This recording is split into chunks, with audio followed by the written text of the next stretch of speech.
Corinthians vai passar de Tolima hoje, Lucas? Vai? O Corinthians vai passar do Tolima hoje? Vai? Então faz, pra todo mundo ver. Então.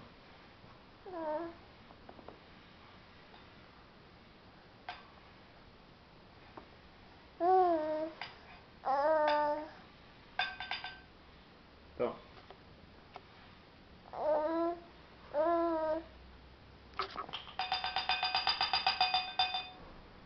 Ei, Lucas. Então. O Corinthians vai passar do Tolima hoje? Vai? Não? O Corinthians não vai passar do Tolima hoje não, né? E o Palmeiras vai ser campeão de alguma coisa esse ano? E o Santos? O Santos vai ganhar o que esse ano? Nada, né? Vai ser campeão de alguma coisa esse ano? E o São Paulo? O São Paulo vai ser campeão, não vai?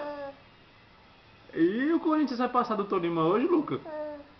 Vai?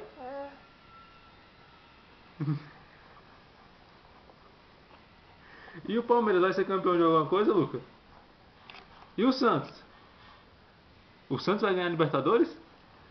E o Paulista? E o Brasileiro? E o Brasileiro? Vai ganhar o Brasileiro, o Santos? Vai? E o São Paulo vai ser campeão da Copa do Brasil? Isso é um sim? Eita, moleque! E o Corinthians vai passar hoje? O Corinthians não vai passar hoje não, né? E o Palmeiras vai ser campeão alguma coisa esse ano? E o Santos vai ganhar o Paulistão? E a Libertadores?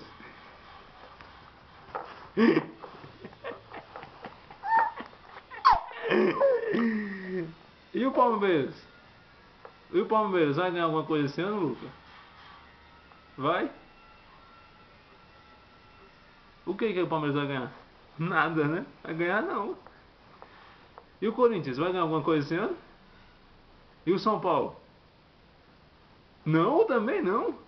Não, filho, o São Paulo vai. São Paulo vai ganhar esse ano a Copa do Brasil, não vai? Não. E o Palmeiras vai ganhar? E o Santos?